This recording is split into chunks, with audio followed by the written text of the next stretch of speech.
welcome to Dream It, Dare It, Do It. Another fantastic day today, and we're going to have a great conversation because I have my friend Kalem Fergusson here with me. Hi, Kalem. Hey, how's it going? I'm good. How are you? Good, good. I'm really excited to be here. Thanks for inviting me. Thank you for accepting. We've been having fun. We've been talking about, living the life that we want. And I was explaining that Dream It, Dare It, Do It comes from like 19 years ago when I started my company. Um, I needed a company name, and I took D3, and people were asking me what does D3 mean, and I was like, well, it means dream it, dare it, do it, because I was always like dreaming stuff, and then I was like, should I? Then I dare, and then I do. So it was kind of like a motto I had, but the more that we've been in this conversation of the three principles, um, it has changed, like the way that I dream kind of changed. Um, and the way that I dare kind of changed, and the way that I do kind of changed. So I want to have these conversations, and I wanted to hear what you had to say about it, because I know that you dream, dare, and do also. Yeah, a lot of it. I mean, sometimes some are more than the other. I mean, sometimes I'm doing too much, sometimes I'm dreaming too much, sometimes I'm daring myself too much, but I mean, it all works out in the end. Yeah. I mean, what's too much and too little, really? Like, Exactly. Yeah, well, some days you think it's too much, and some days you think it's too little. Mhm. Yeah, So, but if yeah. you look back, like, one of the things that is interesting, in my opinion, is when we look back at, what we dreamt of doing or being, when we were a little younger, and then looking at the path that we've been through, and looking at where we're at now, how it really differs. Like, what was dreaming of being, is nothing like I how it is right now. And yet, I thought, oh, well, when I get there, I'll be happy, you know? And some of those dreams, I did get there and I wasn't happy. And now I'm looking at my life and I'm like, wow, I never dreamt my life would be like this. And yet I am happy. Like, I don't know. So have you ever, you know, looked at that, or am I the only weirdo that looks at that kind of stuff? You're the only person I've ever heard talk about that, Jasmine. I don't know who the. You're fucking weird. No, no, I'm Thank you. just joking.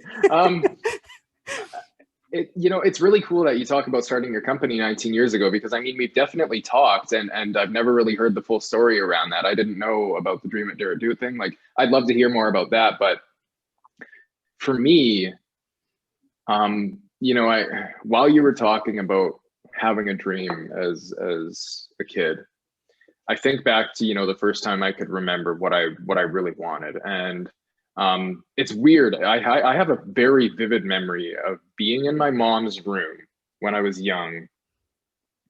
On one side of her bed, one of the side tables on her bed had a telephone on it. And I remember answering it, and then like putting it down, and I don't know what it was, but it led to a thought. I think it was something related to like somebody's health my mom knew that was going through something. Um, and I just thought about, how much I wanted to be able to help with healing people. And from then I was like, I want to be a doctor, Hmm. And then as I was growing older, I started playing American football. I have to say that because, other Yeah. people might watch and wonder, but um, yeah, I started playing American football when I was relatively young. I think probably 11 years old. Maybe even a year younger than that. I can't remember completely. Um, And I fell in love with it partially because I was a really angry kid, and that was a way for me to take out my anger without me getting in too much trouble, other than, you know, the odd penalty if I hit the quarterback late. But I really did fall in love with it, and I was really good. And I continued to improve. And then one year, I also enjoyed skateboarding when I was younger. And one year, like during off season, I was skateboarding, and I fell and cracked my head on the concrete and got a really bad concussion. And since that had happened, football was really, you know, touch and go for me. There were times where I would get just minor hits in the head, and it would completely rock my world, you know. So from there, I didn't continue with football, not because of the injuries, but because when I got into high school, I got mixed up in some shit that you know, I'm not going to say it wasn't good to get mixed up in, because I think it's part of, you know, who I've kind of grown into today, and a lot of, you know, my understanding of life now. But I got mixed up in using and selling drugs, and dropped out of school, all that kind of stuff. I ended up going back, but that's when I quit playing football. And when I look back at it now, it's almost like a saving grace, because like I had a bunch of head injuries when I was like, by the time I was, you know, 13, 14 years old. You know, I had a couple of serious head injuries and some minor ones. And so it was like a saving grace for me. And then going through high school, it was like ending up completely lost. I didn't know what I wanted to do, what I was going to do. At some point, I'm sure I thought that I was going to die a drug dealer. In fact, I know I thought that at some point. And then some stuff happened in my life where I just really woke up and got really curious about why I was the way I was, why I did what I did. And it kind of led me on a journey of really extensively jumping into how the human mind works. Mm. And over time, you know, I had mentored and helped some people, and then I was working, you know, I worked in a leadership position in a construction job for a little bit, odd jobs here and there. But I had a friend one weekend ask me if I wanted to do a coaching certification training. And I'm just like, I sat there and I'm going, okay, I know nothing about this, but sure, you know, cool. The possibility of getting paid to help people, okay. You know, like that's all it meant. And I did the training, and it was kind of iffy. Like it was cool, you know. But I didn't do anything with it for a while. And then I noticed over the course of the 2 years following that people started coming to me for help. And so I figured, you know, maybe there is something to be said about this. And over time, as I helped people, it seemed as though more and more the people I was helping, the demographic looked more and more like it was people in leadership positions. And over time, I figured, you know, that's what I actually really want, because I see that's where this work is needed the most. I see that's where I can make the biggest difference with whatever I'm doing. So it wasn't like I sat there and constructed a dream of being a transformative coach to leaders and stuff like that. Like for me, it was like, it's kind of like I fell into it by accident. I mean, while going through it, eventually I kind of caught on, and I'm like, oh, maybe I can actually consciously create some of this stuff, right? Yeah, but young, very young, you had the thought, I'd like to be a doctor, but maybe like at the core, there was a help people in there. Yeah, of course. For me, that's kind of always been the aim, is I want to do something that I know is impactful for people. And I honestly think that that's the reason I've started to do well with it, is because I think when I first started the coaching business and saw that I was actually going to take it seriously without the sense of seriousness, you know. But I was like, this is something I want to do, and this is something I want to succeed at. I think as soon as I kind of had that inner commitment, I just knew, like, no matter how challenging it might be at times, like, I just wasn't going to give up. And I honestly think like that is the juice to making any dream happen. And it's very, you know, to a lot of people, it's very unattractive, right? They want the sort of, they want the technique to succeed faster. They want the, how do I really make it work, right? And for me, it's just like, just keep showing up without giving up. Mm.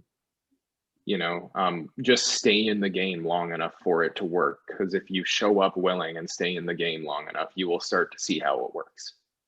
What is the thing that because I feel like there's this thing that you saw for yourself that had you continue? Because you could have literally continued being a drug dealer. You could have continued to do that, but you saw something else. There's something else that was there. Could you identify what you saw? Like, what was the first thing that made you go, holy shit? Yeah. So it's funny you ask, because I thought of it and then I related it to what I just said. I remember having one of my relationships end, and then just taking a clear, sober look at my life one day and going, I have fucked up every relationship that's ever meant anything to me. I've burned all the bridges that ever meant anything to me. And when I saw that, I thought, like, I don't like who I am right now. And I think from there was a commitment to, like, no matter how much this is gonna fucking suck, I'm like, my life is going to change. Like, I'm gonna do what I can to change my life. And at that point, I think there was a sense of enough surrender to know I wasn't in complete control, but also enough willingness to show up and do what was needed from my end. And that kind of got me to a certain point. And I almost think, the content of my thinking and the context might have been a little different when it came to starting the business, but it almost came back to the same thing of, I recognize I don't know exactly where this is headed. I might be able to make up. In fact, I will be able to make up a million stories about what it looks like. But no matter what, I'm willing to show up and do what's needed.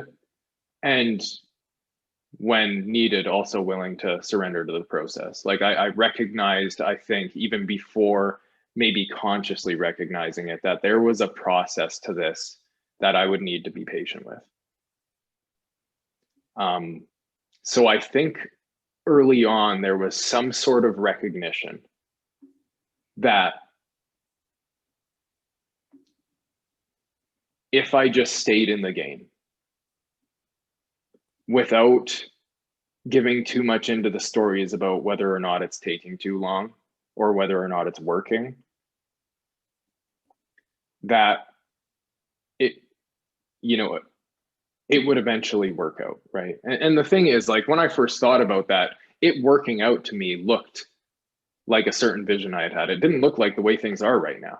Mm-hmm. It really didn't, right? And I came to the same point, right? Like, this year has been the best year I've had in business so far, and I'm not any happier than I was last year, right? I have moments, moments where there's clarity of mind, and there is a lot of happiness. But the thing is that can happen when a business is going bankrupt, right? So I think part of what I recognize is I used to play, like, I used to run around with the idea that, oh yeah, like, nothing outside of me can bring me well-being. And I had I knew that getting to the place wasn't going to make me happy, right? But as much as we know that intellectually, there's still this little gremlin that's kind of going after it. I think for me, I really had to see it insightfully and experientially for me to know, oh, okay, like it really is true that getting to the place I thought I wanted to get to isn't going to bring me happiness. You know, that's the one of two ways people see it, is they either see it experientially and it's a very sobering insight in my experience, or they have insight into it a different way, you know, whether that's through, say, a conversation with somebody, or whether that's through reflection or them taking a seminar, like whatever is the catalyst for them to have an insight that triggers a deeper understanding of how things actually work. So I think the thing I saw, to circle back to your question, whether or not I consciously knew it at that time, I think it was that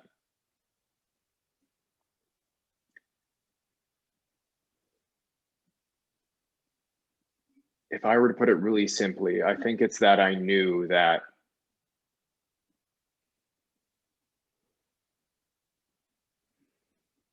at the time I would have thought no matter what, the pain is worth it, right?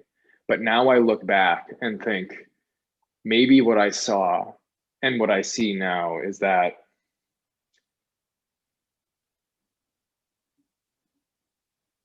the pain isn't necessarily real. And that's why it seems like when we see the pain for what it is, it seems to me that it's a lot easier to stay in the game. When we see the fear and insecure thinking for what it is, it seems to me it is so much easier to stick with what we want. Now, throughout that, we might figure out that what we thought we want isn't what we wanted, and that's okay too. Right? So, yeah, I don't know, like that's kind of all I have to share around that. But yeah. well, but so many things came to mind as you were sharing. I was like, and I didn't want to interrupt you. Feel free to interrupt me. This is honestly, this is just a dance, right? This is a conversation that's a dance. And like you said, it's just a conversation that we're having that people get to listen in on. Yeah. You know? But I wanted to listen. I wanted to hear what was coming next. But there are a few things that came to mind. Well, first of all, I mean, I'm the same. I mean, I've seen that, you know, sometimes there was this dream I had, and really, I was like, in the end, you know, and I was working towards it, you know, like I was a goals girl, you know, this is my goal. I want this. And then I'd go for it. And then when I get there, because some of the times I got there, I was like, oh, well, this is not cool. This is not what I wanted. Or I'd aim somewhere and then I'd quit, you know, like I wouldn't go for it anymore. And then I'd beat myself up because I didn't get to it. Right. So I was always caught up in this thing. Yet one of the things that I could see, even, you know, younger, even like, yeah, even younger, it was just like there are sometimes I just had a definite yes and a definite no inside of me. And I had no idea why, but it was just there. It was like, should I go this way? No. Why? I don't know. And I'm saying no, you know, and I love that I would follow those, you know, I would follow those insights and those, okay, well, that was a no, I don't know why. And then of course, at times I would get caught up in my head, then I would make up something about whatever I just did, you know. If I got a clear yes, and then I'd go for it, then I could have a lot of thinking about, you know, whatever I'd encounter into the process of reaching wherever I was going. And sometimes I listened to it and sometimes I didn't. But I love that the work that we're doing is to see that that's all it is. It's a process. Like it's like there's only now. So what are you doing now? What are you doing now? What are you doing now? And what about now? You know, and once, like you said, you know, intellectually, I heard this phrase, I don't know how many times. I don't know how many times I heard it. But now I really get it. There's just now. And it's now for everybody, wherever you are, whatever, you know, whatever the time zone, whatever the country, the, you know, we all have now to work with. And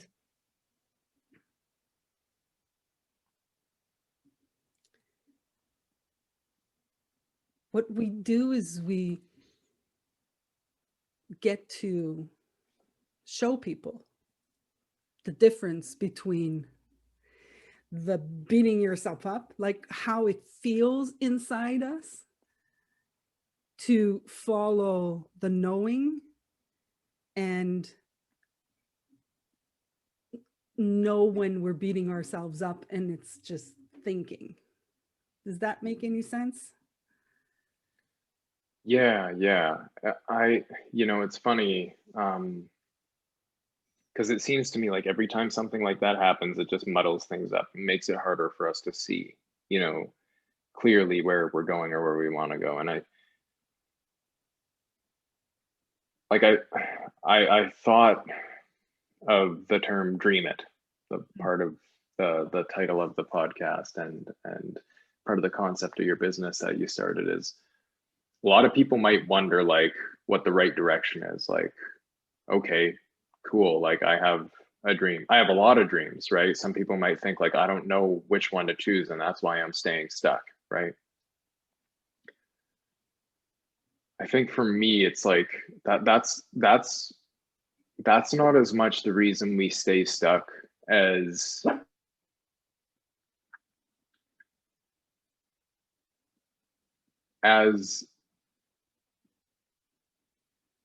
second guessing and trying to figure out what the right thing to do is. You know, rather than exploring, we're trying to find the right answer. To the point of, you know, you and I were in an intensive a few weeks back, and that was part of the topic of conversation is, where are we exploring life and where are we trying to find the right answer? Because one leads to a dead end and one has endless possibilities, right? And so for the dreaming part, for me, the way that I've always been able to tell what's worth spending time on is the sense of aliveness behind the thought of it, right? The sense of aliveness behind when I do decide to engage with it for long enough. Yeah.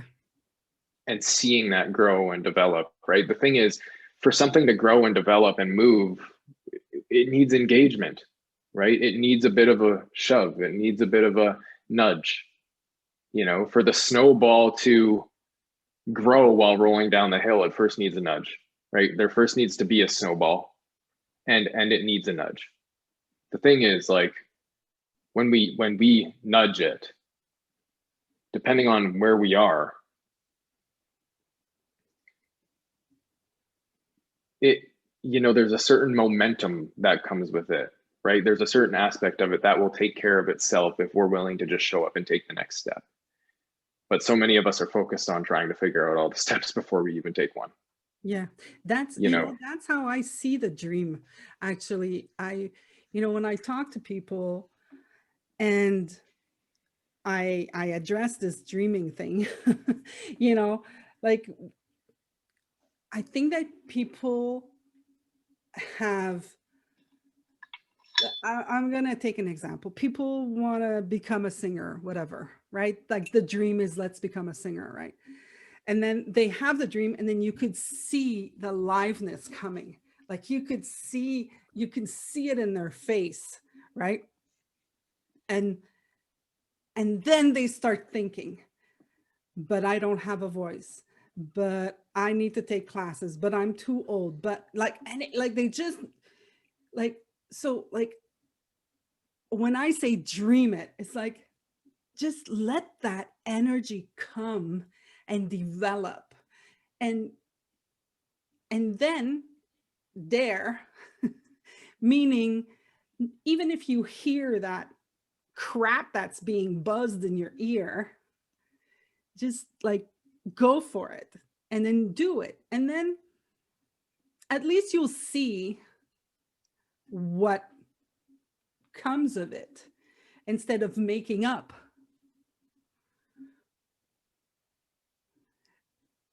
Yeah.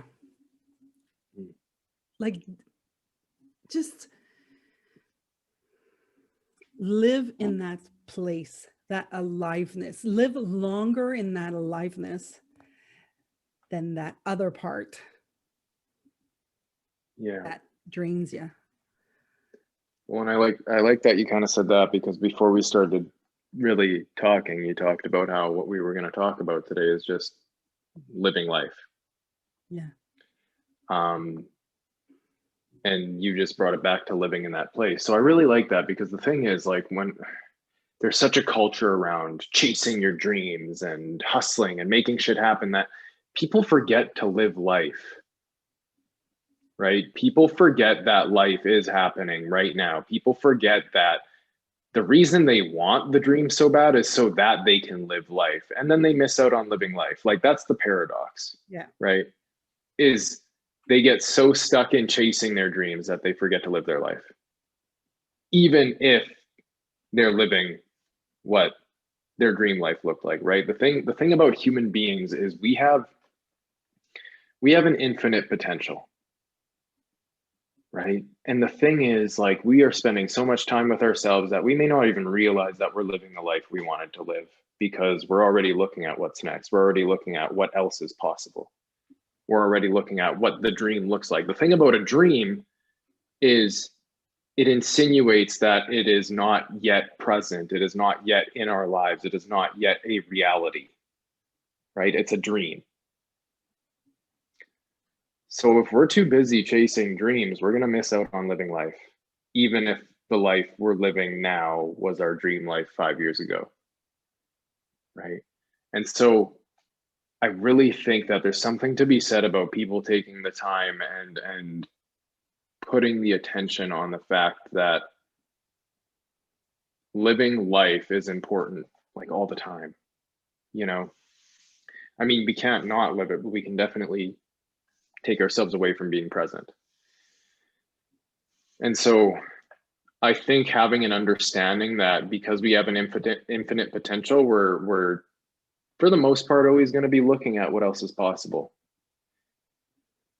And I think understanding that is what can help us enjoy our lives more right now, right? Rather than thinking we're not doing enough, we're not being enough, we're not enough of this or enough of that, right? Like, we can always have that thought because we have an infinite potential, right? So sorry, you were going to say something. I'd love to hear what came up for you.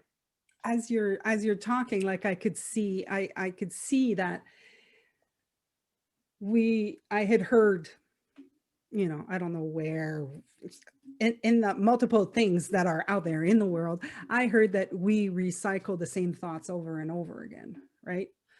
And I see that with all of the work that, all of the intensives that we have, all of these great conversations that we have, like, I see things very differently today than I used to see them when I was 20 or when I was 30 or when I was, 49. Like I see things differently every day now. Like, it's like, oh, so I don't need to flip the bird on this one, or like, I don't need to, okay, I could judge this person, or no, I don't have to. Like, there are just so many things that I think differently now, that I see differently. And so now I can understand when we're saying, okay, well, 5 years ago, I decided I was this, like, whatever. I was shy. I'm making stuff up because I haven't been shy since I was 25.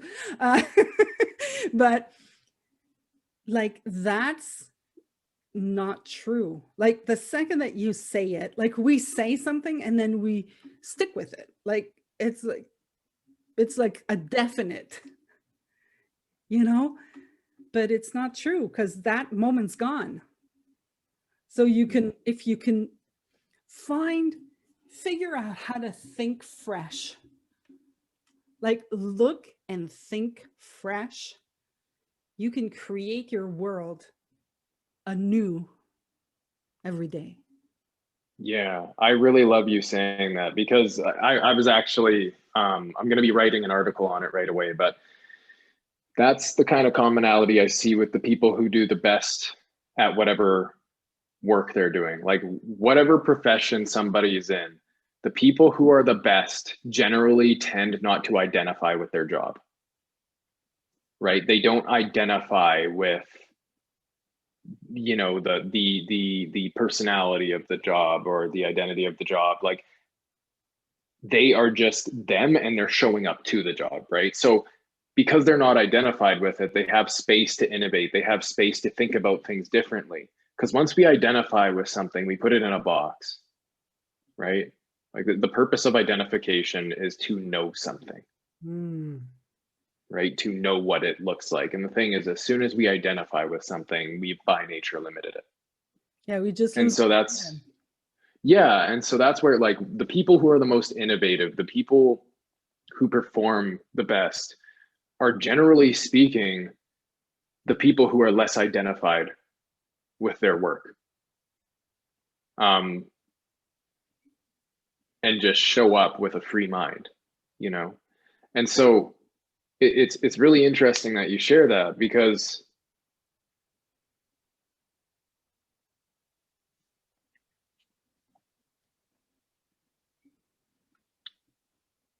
one element of that, especially when, you know, dreaming it, daring it, doing it, you know, making something happen in unison with the universe or God or whatever someone wants to refer to it as,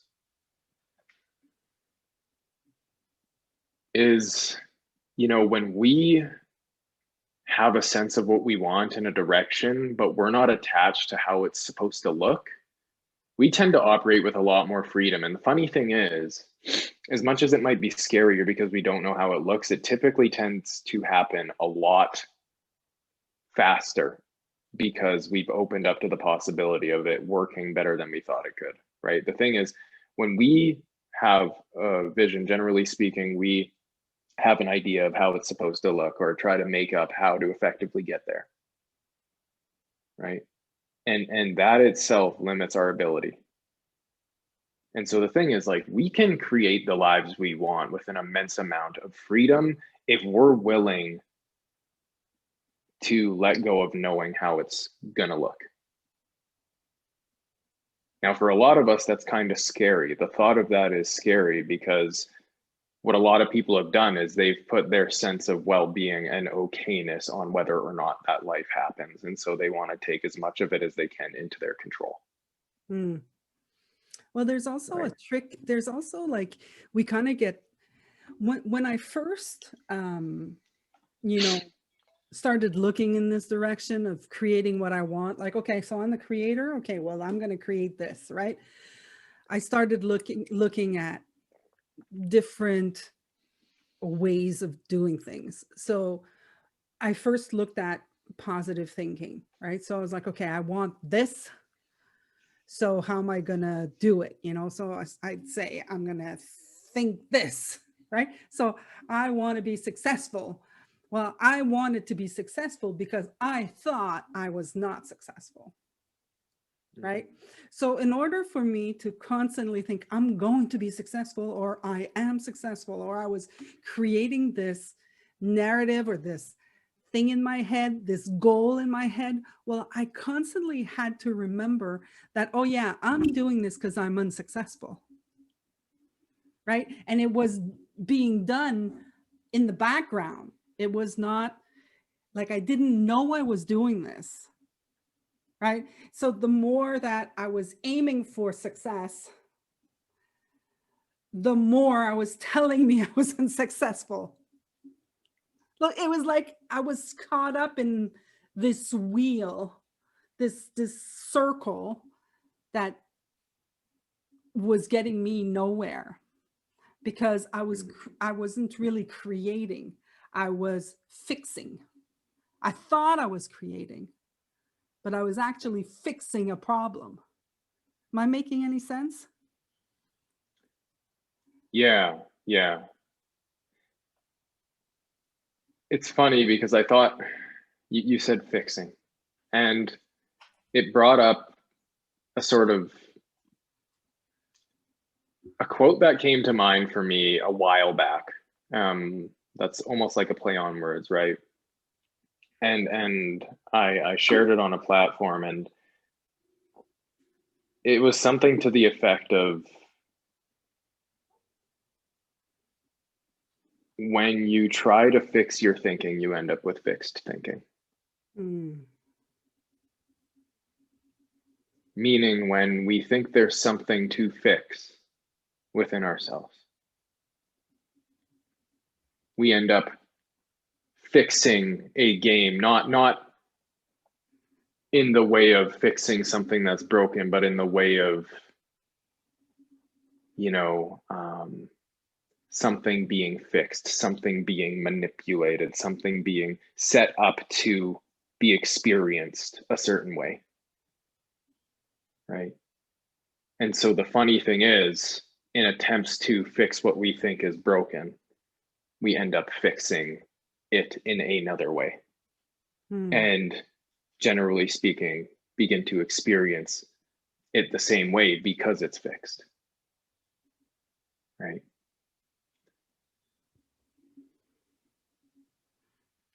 I don't know. That just what you said had that ring a bell, and I thought I'd share it.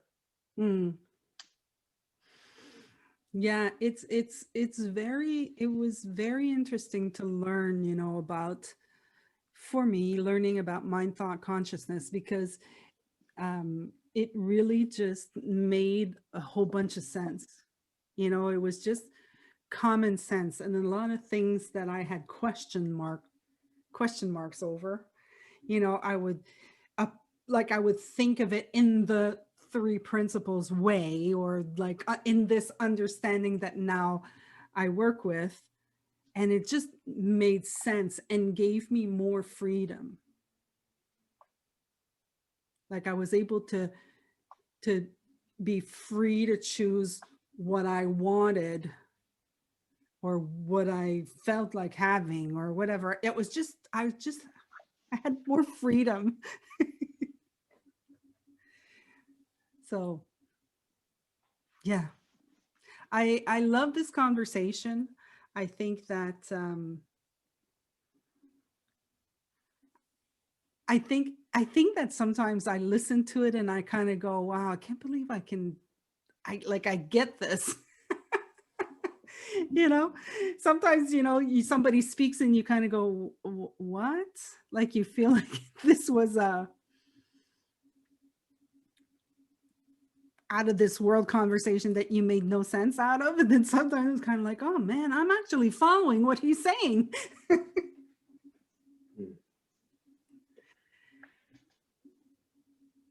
Yeah, there's something to be said about these conversations,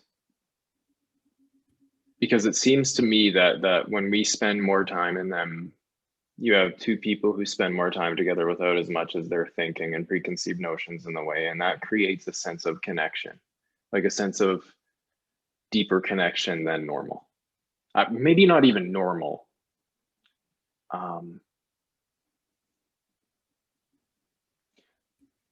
I guess using that distinction of normal versus natural, I guess, like more than normal, because people aren't actually used to that kind of depth of connection.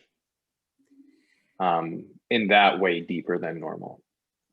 To me, that kind of depth of connection is natural, though, and I say that because nothing feels more natural in the world when it happens. Yeah. Just doesn't feel normal because of what everybody is used to, which is a lack thereof, as opposed to a surplus of that connection. So it's so natural, but it's a rarity, right?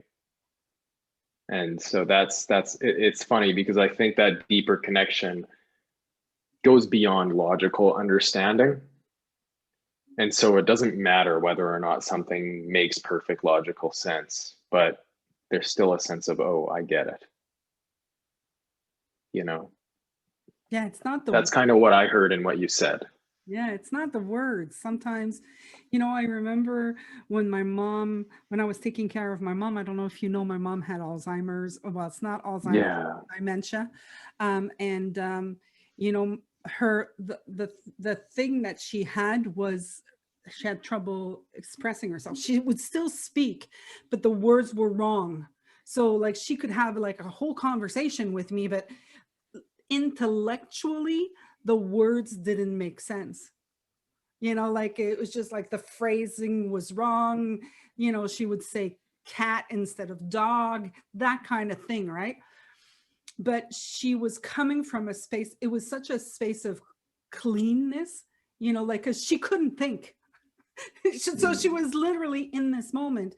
And luckily, I had this understanding with me. I got it, and I was able to be with her, be in the moment with her, and not go, oh, because really my thoughts were, I hate this illness, this sucks, can't believe this is happening to her. Like those were all the thoughts I had about dementia, right? But when I was with her, I was not paying any attention to those thoughts. So I was able to just be in the moment. And she would ask me things, and then if I didn't understand, I felt what it was. I said, oh, okay, so this seems like she's hungry. So I'd be like, okay, so would you like chicken or pizza? Like, and it worked so well. It really, like, she loved being around me. I mean, in fact, she moved in with me at one point because it was just difficult, because my dad was stuck in the thoughts. And as soon as she would have the wrong word, he would just snap at her. Right. So she couldn't just be when that happened. So that's the feeling of being in the moment. The words really don't matter. Like Yeah.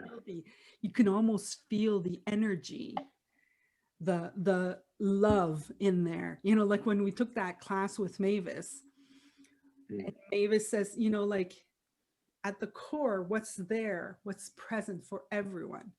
It's love, not romantic love. It's impersonal love. It's a space you can sit in. There's no judgment. There's no good, no bad. There's just what is. And that is a beautiful space. The more you live there, the more you want to live there. Yeah. And I mean, to your point of living life and dream it, dare it, do it, dreaming it, daring it, doing it, I meant to say is the more time we spend in that space, the better off we're going to be. Mm. No matter what we are doing. And it just so happens that it's a perfect space to be when it comes to engaging in relationships. And unless we are meditating in a cave, we have to engage in relationship with people. Life is just set up that way.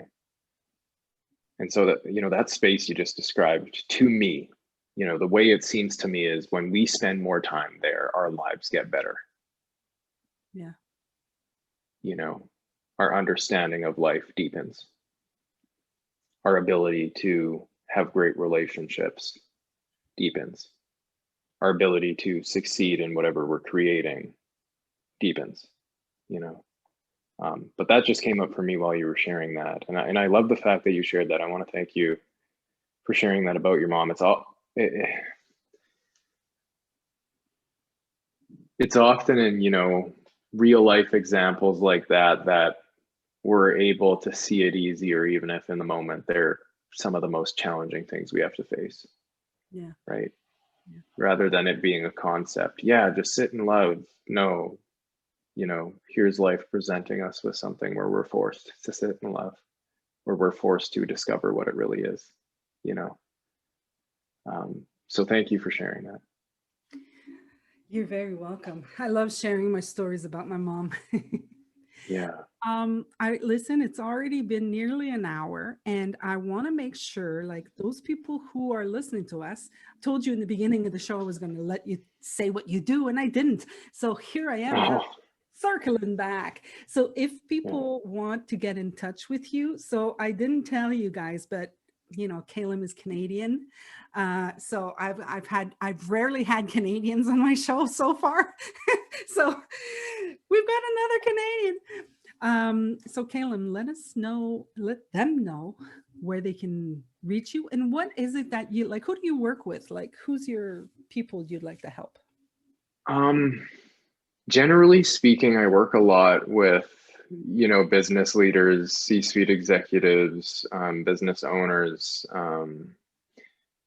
and I'm kind of getting into a space of more, and I mean, it would have been cool to share that bit of the story when it comes to the Dream It, Dare It, Do It thing. Is I'm getting involved with um, an organization that's more connected with influencers and um, becoming an influence in a really big industry in the world right now, which is esports and gaming and stuff like that. So that's kind of who I've been working with. Still leaders and influencers, but in a completely different industry, and that's been fun for me. But yeah, generally speaking, I just love working with people in leadership positions who have the opportunity and ability to impact people.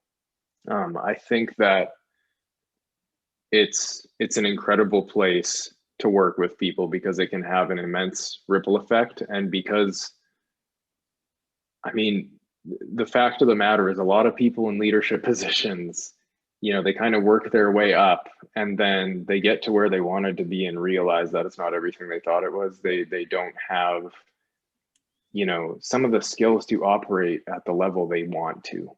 Mm. They don't have an understanding to operate at the level they want to, or they do really well and they just feel like something's missing. It's like most of the leaders I come across, it's funny, they're pretty fucking lonely even though they're surrounded by people.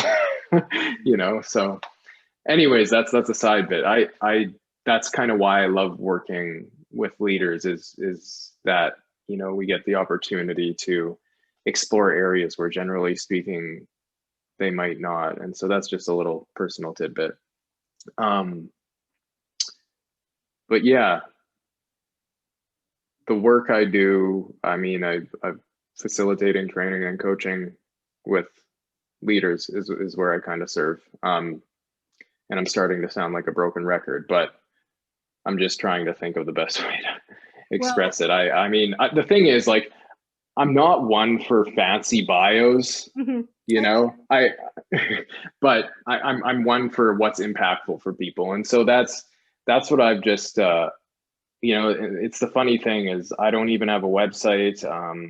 I do share some content online when I feel like it, but a lot of the work I do is behind the scenes. And if people want to reach me, I mean, I'm more of like a personable person. I give them my personal email.